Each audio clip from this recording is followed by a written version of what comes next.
Hey guys, here's another album review. This is by Satyricon. This is Rebel Extravaganza. This is their fourth full-length album. Satyricon is a Norwegian black metal band that started in 93, 92, one of those. They had two demos and then they came out with their first full-length Dark Medieval Times, which was super medieval sounding, very, very raw production. Um, Most people love that. I really like that album, but I feel like you definitely kind of have to be in the mood for it. Like the production is just really, really nasty, but it is super atmospheric. The one after that, Shadow Throne, was very good too. It continued it in the medieval style. It was a little more polished, very minimalistic, drumming wise, but I guess that's kind of Frost's signature style. And then after that was Nemesis Divina, which most people consider their best album, and it is a fucking black metal masterpiece from start to finish. I'll have to do a review on that sooner or later. And then they came out with this, Rebel Extravaganza, and this kind of left a lot of people kind of scratching their heads, like kind of confused. It's a bit so. This was originally released by Moonfog, and this was kind of like I guess right before Moonfog ended. So there's a lot of elements of like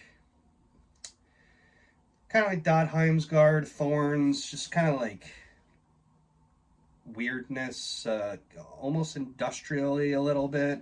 At least in the vocals, it sounds kind of just very interesting. And this is also the album that when they started to go the more black and roll route, which I don't really like that much. After this album, they released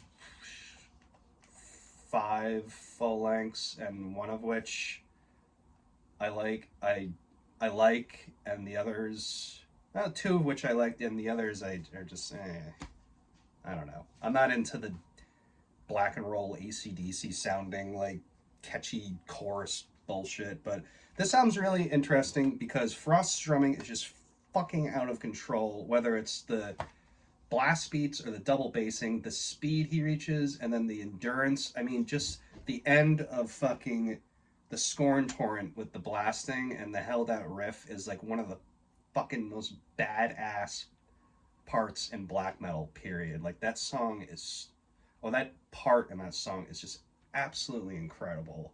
So atmospheric and just so like sends shivers down your spine.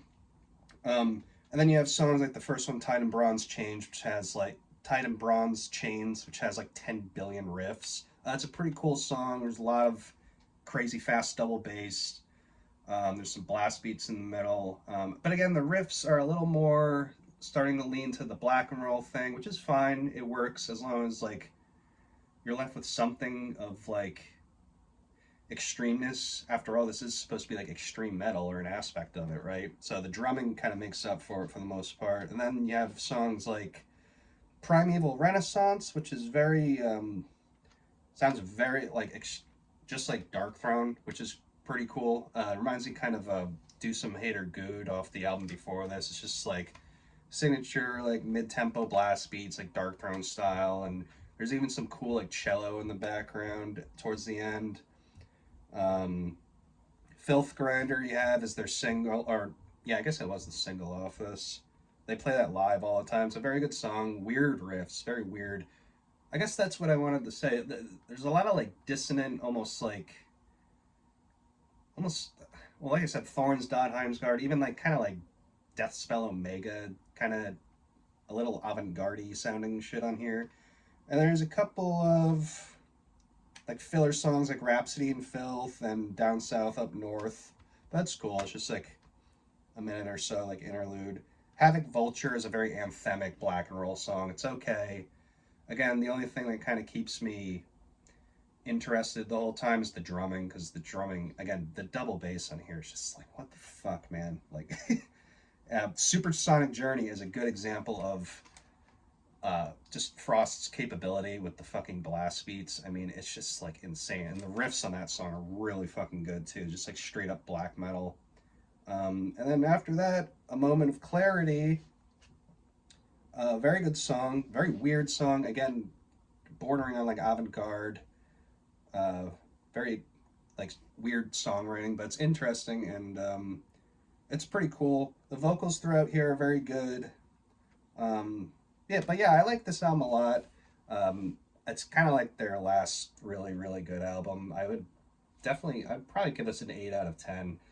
When I first listened to this, I remember getting this for Christmas one year, and I was just like, what the fuck? Like, I loved, like, Supersonic Journey right off the bat and the Scorn Torrent, but the others, I was like, this is, like, I don't know, it's weird.